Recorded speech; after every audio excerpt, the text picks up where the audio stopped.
Здравствуйте, наши дорогие зрители! Сегодня мы рассмотрим вопрос, почему евреев не любили во все века. Понятие антисемитизма. Антисемитизм – это одна из форм национально-религиозной нетерпимости, выражающейся в враждебном отношении к евреям, как к этнической или религиозной группе. Понятие охватывает широкий спектр проявлений, от личных предубеждений и дискриминации до массовых преследований и геноцида. Термин антисемитизм был введен в обиход в XIX веке немецким публицистом Вильгельмом Маром для обозначения антиеврейских настроений. Основаны они были на расовых, а не только на религиозных мотивах. В современном мире антисемитизм проявляется в разных формах, включая вандализм в отношении синагог и еврейских кладбищ, нападения на евреев, распространение антисемитистской пропаганды в интернете и социальных сетях. Рассмотрим антисемитизм в разные эпохи: в античный период, в религиозный антисемитизм, новый антисемитизм. Начнем с античного антисемитизма. Это наиболее древний вид предубеждения к иудеям со стороны язычников в античную эпоху. Первоначальным его распространителями были египетские литераторы этого периода, которые обвиняли евреев в разных злонамеренных делах. Мотивы обвинений были и религиозные, и экономические, и политические. Одним из первых теоретиков антисемитизма можно считать египетского жреца Манифона, который жил при Птолемее II в Филадельфии 285-246 года до нашей эры. В его повествовании об исходе евреев из Египта евреи представлены потомками прокаженных и нечистых египтян, которые объединились с элемитами, потомками гиксосов, по Манифону. Прокаженные нечистые люди были высланы в каменоломни к востоку от Нила для умилостивления богов, но позже, объединившись с пастухами, гиксосами, они завоевывают Египет, грабят его, оскверняют храмы. После этого царь Аменофис изгоняет их из Египта. Последователь Манифона Мносей Патрский, ученик Эратосфена, впервые впустил в ход столь распространенную впоследствии легенду о том, что иудеи поклоняются в своем храме золотой ослиной голове. Теперь давайте рассмотрим религиозный антисемитизм, антииудаизм. Возник он в рамках христианства примерно во II веке. Предлагает ненависть к евреям, как к носителям иудаизма, за то, что те не признают Иисуса Христа Мессией, а также исходя из убеждения, что они были причастны к его распятию. В первые 3 века существования христианства, когда еще не было единой церкви, и каждая крупная община могла трактовать по-своему священные тексты, многие христианские общины мало чем отличались от иудейских. Переломным моментом стало основополагающее решение освободить новообращенных христиан от исполнения заповедей иудаизма и от обрезания на Иерусалимском соборе в 50 году. Конкуренция в обращении язычников и обвинение евреев в богоубийстве постепенно разъединяли иудаизм с христианством и вызывали взаимную ненависть. Давайте перейдем к антисемитизму в средние века. Продолжение усиления ненависти к евреям. Антисемитизм в средние века существовал в 2 смежных формах. Это религиозный антииудаизм, теологический антисемитизм по-другому называется, и специфический, химерический или оккультный, Джон Клир, антисемитизм. Также антисемитизм широко использовался как инструмент в политической и экономической борьбе. Начиная с враждебного по отношению к евреям эдикта императора Константина 313 год, влияние христианской церкви в мире все более возрастало, вместе с чем возрастало и облучение презрению к иудеям. В свою очередь это приводило к их социальной дискриминации, кровавым наветам, погромам, которые совершались христианами с благословения церкви. Распятие Христа рассматривается некоторыми христианскими богословами и другими авторами как совершенное евреями богоубийство. Блаженный Августин утверждал, что евреи, как народ проклятый и наказанный Богом, должны быть обречены на унижающий их образ жизни, с тем, чтобы стать свидетелями истины христианства. Химерический же антисемитизм, в котором замечены евреи, это как специфическая форма, выражается в мифических представлениях о практиках еврейских общин, например, ритуальные убийства, осквернение причастия, похищение христианских детей, отравление колодцев, распространение заразы, а также специфические связи с дьяволом, физиологические отличия евреев от христиан. Отсутствие сильной центральной власти и могущества многочисленных корпораций, цехов, гильдий и тому подобное открывали широкий простор для преследования и унижения евреев всеми классами христианского общества. Подавляющее большинство населения христианской Европы жили среди невежества и суеверий, опасаясь козней дьявола и злых духов. При этом люди с фанатичной жестокостью охотились за теми, кого они считали слугами дьявола, и уничтожали их. Приписываемое евреям сотрудничество с сатаной находило горячий отклик в массах. В целом, в этот период в Европе евреи с демографической точки зрения составляли всего лишь примерно 1% населения. При этом они часто играли существенную роль в некоторых отраслях, например, в торговле. Однако намного важнее, что, живя среди христиан, евреи сохраняли верность своей религии и традиции. 13 декабря 1742 года императрица Елизавета Петровна издала указ об изгнании евреев. Дополнительным раздражающим фактором служила вера евреев в свою богоизбранность. И хотя свое избранничество иудеи толкуют исключительно как проповедь по миру ветхозаветной веры и морали, антисемиты во все времена пытались представить дело так, будто евреи претендуют на врожденное национальное превосходство и на этой почве стремятся занять доминирующее положение во всем обществе. Особенно распространились эти идеи в новое время, не теряют они популярности в современном обществе. Действительно, среди успешных предпринимателей и политиков иудеи составляют значительный процент, да и вообще уровень благосостояния еврейских семей зачастую выше, чем у нееврейских соседей. Причина здесь опять же заключается в иудейских традициях. Иудаизм всегда считал учебу религиозной обязанностью для всех своих последователей.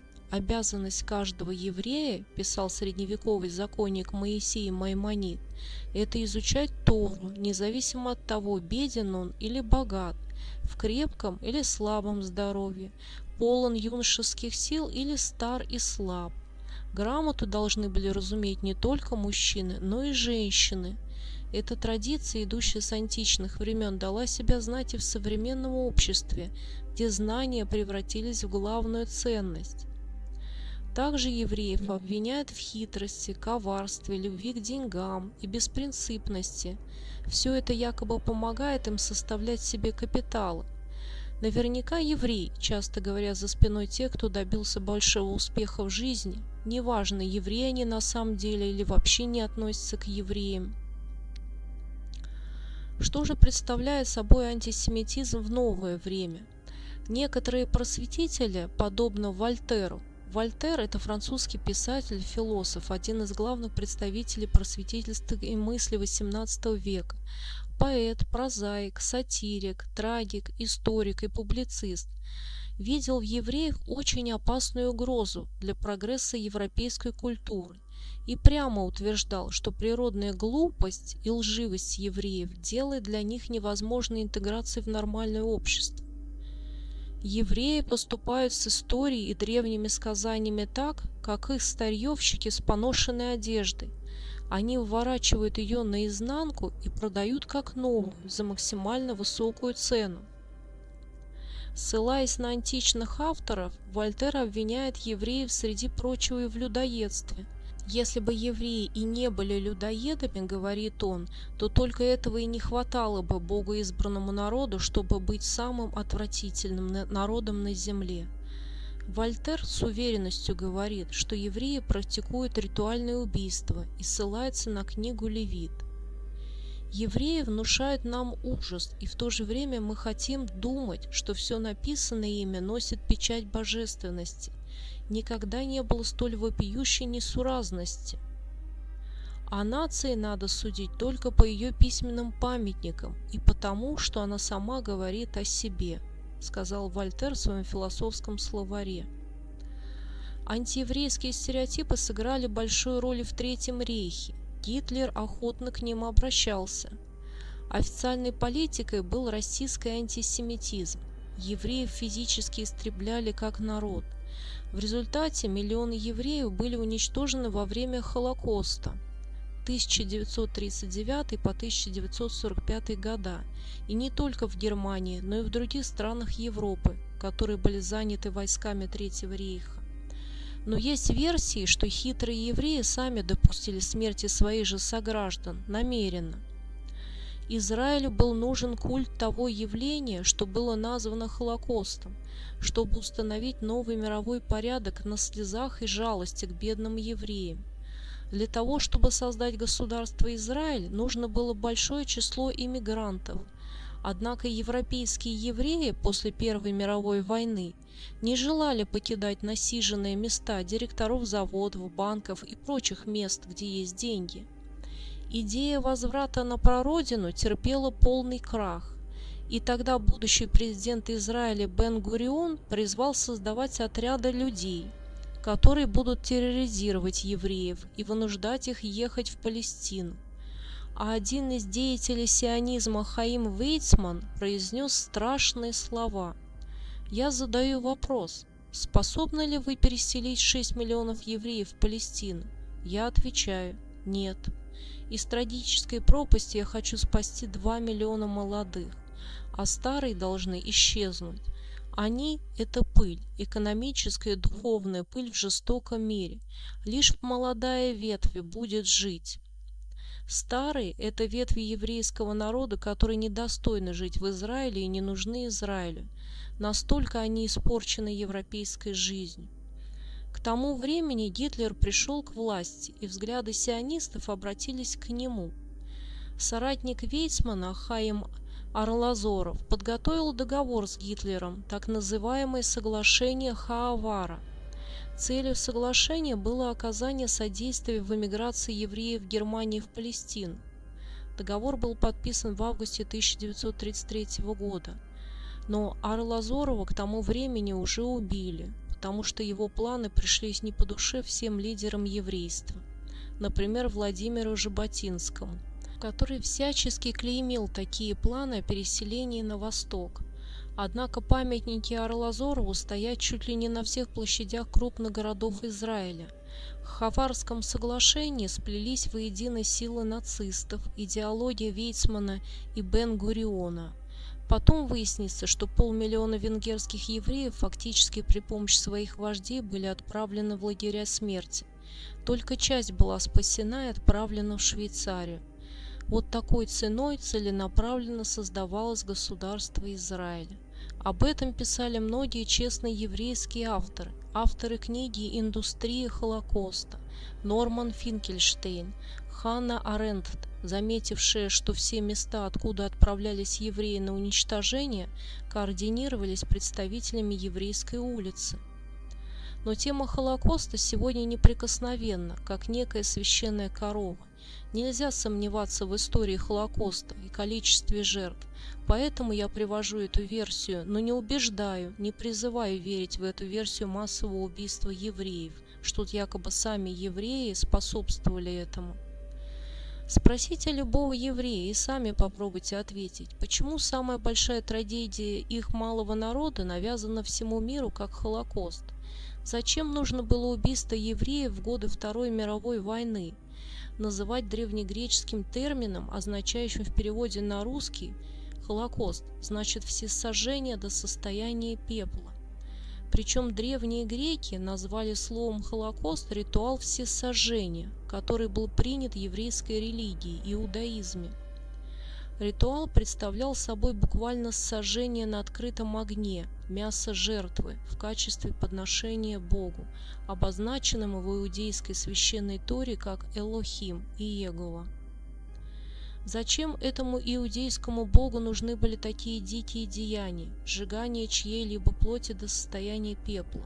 В Торе написано: это всесожжение, жертва, благоухание, приятное Господу. Многие историки называют Холокост ритуальным всесожжением. Гитлер утверждает в своей книге, что коммунисты-евреи устроили в России большевистскую революцию, в результате которой погибли 30 миллионов человек. Евреи уничтожили всю русскую интеллигенцию самым ужасным и жестоким образом. И таким был их план в отношении остального мира. Следующая страна на очереди была Германия. Они учредили в Германии коммунистические и социалистические партии. И это правда. И если мы не нанесем поражение сейчас, они уничтожат нас и устроят массовое убийство очередных 20 миллионов интеллектуалов. Так они постепенно расправятся с каждой страной. В конечном итоге среди представителей интеллигенции останутся только евреи. Эти слова Гитлер повторял много раз. Но не будем подробно вдаваться в эту тему Холокоста, этого достаточно. Для простых граждан Холокост – это несчастье, трагедия. Для верхушки элиты это очередной некий план. А что говорит арабский и мусульманский антисемитизм? Распространенным мнением среди арабов является отрицание Холокоста, утверждение о сотрудничестве сионистов с нацистами, сравнение современного Израиля с нацистской Германией и как вывод, что немцы и другие народы не несут моральной ответственности перед евреями за Холокост, а напротив несут моральную ответственность перед палестинцами, которые в результате этого не имеют своего государства.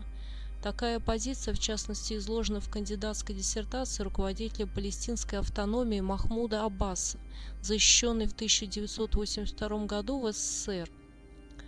Несмотря на официальное уверение, что к евреям арабы относятся положительно, а весь негатив направлен против сионизма, существуют многочисленные высказывания, включая религиозных деятелей ислама, лидеров государств и правительственные издания арабских стран, которые четко подчеркивают, что никакой разницы между евреем и израильтянином с их точки зрения нет, и все негативные характеристики, вплоть до призывов к массовым убийствам, относятся к любым евреям, где бы они ни жили и каких бы взглядов ни придерживались.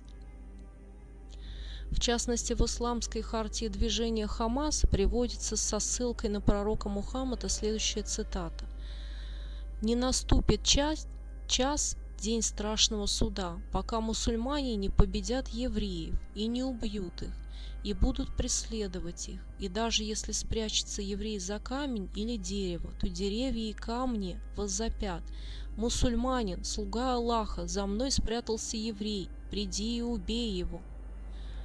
Согласно одному из запросов общественного мнения, 64% турок тоже не хотели бы видеть своими соседями евреев, однако прямые антисемитские акции в Турции преследуются правительством. В конце 1990-х годов неоконсервативный историк Даниэль Пайпс ввел понятие, распространяющее определение антисемитизма на ненависть к национальным устремлениям евреев, прежде всего к сионизму и государству Израиль. А что же говорят чеченские сепаратисты? Некоторые лидеры чеченских сепаратистов, такие как Удугов, активно пропагандировали антисемитизм. Свидетель этого – грузинский общественный деятель Георгий Заалишвили, который в течение года был в плену в Чечне. Он рассказывал: больше всего фундаменталисты по каким-то причинам ненавидели не русских, а евреев. Чеченские боевики в интервью журналистам утверждали, что чеченцы стали жертвой мирового сионистского заговора, или что евреи руками глупых русских убивают мусульман. Отношение к евреям на Украине. Антисемитистское граффити в Киеве на Крещатике, май 2007 год, во Львове. «Жидам не жить». Граффити в еврейском квартале Львова. В 1990-е годы на Украине, как и в других республиках бывшего СССР, наблюдался резкий рост напряженности в межнациональных отношениях. 2000-е годы были отмечены новым ростом антисемитизма. Наибольший рост был отмечен в западном регионе страны, согласно опросам Киевского международного института социологии. Согласно опросам, в 2005 году 52% жителей Украины допускали проживание евреев на Украине, 36% допускали их пребывание только в качестве туристов, 12% вообще не допускали их пребывания на Украине. На всплеск антисемитизма во время войны Израиля и Хамас отреагировали многие страны мира. Организация Объединенных Наций призвала к прекращению антисемитских действий. Европейский Союз заявил, что осуждает антисемитизм в любой его форме. США выступили с заявлением, в котором призвали к защите евреев от антисемитистских нападений. Сегодня антисемитизм сохраняется, часто под видом антисионизма, критики государства Израиль. Иногда это выливается как тождество всех евреев с политикой Израиля, что порождает враждебность. Кроме того, существует международное еврейство. Это антисемитская теория заговора, согласно которой существует тайное, всемирное или международное еврейское предприятие. Всемирный или международный еврейский заговор по-иному, нацеленный на установление контроля над странами мира. Демократические режимы и сионизм рассматриваются как ширма этого еврейского предприятия, а Израиль как центр заговора. В рамках теории считается, что тайное еврейское предприятие действует через контроль над мировой капиталистической экономикой и политикой и направлено против всех наций, христианства или ислама. Разоблачая еврейский заговор против человечества, теория призывает к уничтожению врагов рода человеческого – это евреев. Наиболее распространенная историка теория заговора XX века – одна из самых распространенных и долго действующих теорий заговора. Активную роль в развитии теории сыграли разные толкования антисемитского фальшивого документа «Протоколы сионских мудрецов». В наибольшей мере распространению идей протоколов по всему миру способствовала книга «Международное еврейство», изданная американским промышленником Генри Фордом в 1920-22 годах. Идеология нацизма включает представление, что мировое еврейство является главным врагом германской нации. Теория заговора послужила для легитимизации Холокоста. В борьбе против международного еврейства призывают также неонацисты. В рамках теории заговора осуждается капитализм или международная финансовая верхушка, как мировые организующие системы под еврейским влиянием. Параллельно осуждаются демократические режимы, как маска мировой плутократии, возглавляемой евреями. Клеймится и современность, как царство еврейского духа на руинах христианской цивилизации.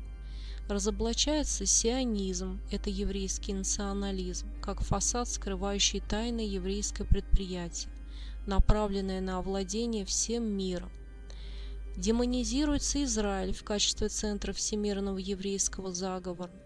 В ряде случаев в результате идеологической метаморфозы идея международного еврейского заговора трансформируется в идею мирового сионистского заговора. Сионизм может рассматриваться как одна из многочисленных масок, под которым международное еврейство продвигается к власти. За ширмой сионизма строится сионистский заговор. Твердое ядро мифа о еврейском или иудео-масонском заговоре полностью или частично само по себе, или в отдельных своих элементах в чистом виде, или в соединении с другими идеями, присутствует в двух типах нарративов – коммунистическим и антикоммунистическим.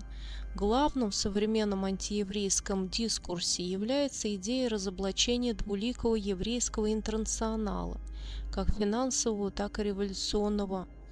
Антисемитизм имеет два полюса – антииудео-капиталистический и антииудео-коммунистический. Оба они в ряде случаев могут синтезироваться, объединяться. Исходя из изложенного, неприязнь к евреям, то есть антисемитизм, имеет длинную историю и обычно объясняется сочетанием исторических, религиозных, экономических, социальных факторов, а не какими-то врожденными качествами самих евреев. Среди причин, которые историки часто выделяют, причин ненависти, это религиозные конфликты, предрассудки в прошлом, это поиск козла отпущения, в кавычках, во времена кризисов, войн, эпидемий, экономических трудностей. Это стереотипы о богатстве, власти или влиянии евреев во всем мире. Это теории заговора, утверждающие, что евреи тайно контролируют политику, банки или СМИ. Это социальная и культурная обособленность некоторых еврейских общин в разные исторические периоды, что иногда вызывало недоверие у окружающих. Но важно различать действия отдельных людей, организаций или государств и отношение к целому народу. Нельзя судить миллионы людей по происхождению или их религии. Как говорят, народ жив, пока жива его память, язык и традиции. И у евреев есть несколько положительных элементов, их немало, перечислим только некоторые. Первое – это уважение к знаниям и семье, это ценности, которые высоко ценятся во многих еврейских общинах. Второе. Еврейский народ сохранил свою культуру и традиции через века испытаний. Третье. Сила этого народа в памяти, знаниях и умении передавать их следующим поколениям. Четвертое. Их история – это история стойкости, образования и сохранения идентичности. Пятое. Мудрость не имеет национальности, но многие еврейские мыслители внесли огромный вклад в мировую культуру и науку, что нельзя отрицать.